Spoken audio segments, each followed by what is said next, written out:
nombre es Josefina Cruz y antes de llegar al Templo de los Milagros yo estaba con mi vida totalmente destruida. Era una persona drogadicta, fui drogadicta 10 años. Empecé usando cocaína, luego no me satisfació, empecé usando crack, tampoco, quería algo más fuerte hasta que llegué a usar heroína.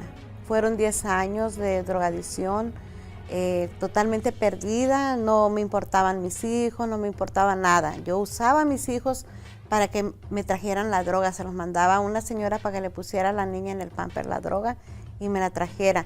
Tomaba, yo fumaba, yo robaba para mi vicio, porque era algo que no aguantaba.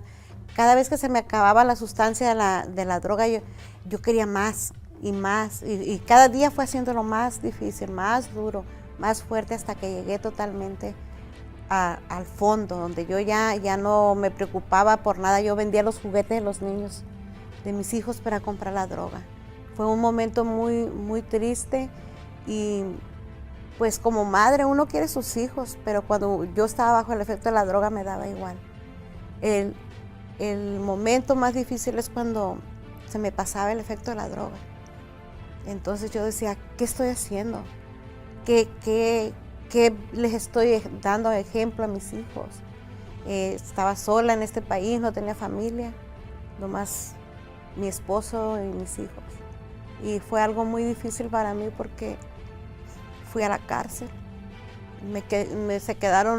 Una señora se quedó con mis hijos como 2 semanas.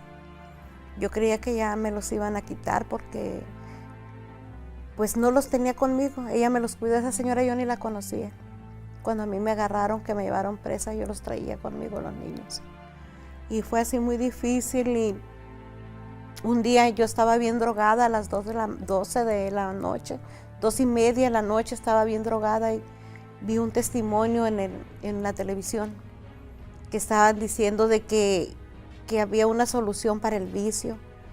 Y dije yo, voy a ir ahí, yo voy a ir a ese lugar. Y sí, luché, vine, no di con el lugar la primera vez, no di con el lugar. Después una prima mía me dijo, vamos a un lugar que están pasando por la tele, que ponen un vaso de agua y que lo tomas y te sientes bien. Vamos, y era lo mismo que yo estaba viendo. Yo me lo miraba por la tele, así pasé viendo el programa de la tele como por 3, 4 meses. Entonces, hasta que llegó el día en que yo llegué al Templo de los Milagros, recibí la oración de poder. Y conforme iba yo perseverando ahí en el Templo de los Milagros, fui totalmente liberada. Fue ahí que yo ya no hice más droga, ya no usé cocaína, ya no usé crack, ni heroína, que era lo más fuerte, que me dejaba totalmente perdida. Hoy soy feliz, cuido a mis hijos, los quiero mucho y no uso más droga. Hoy tengo una vida transformada totalmente.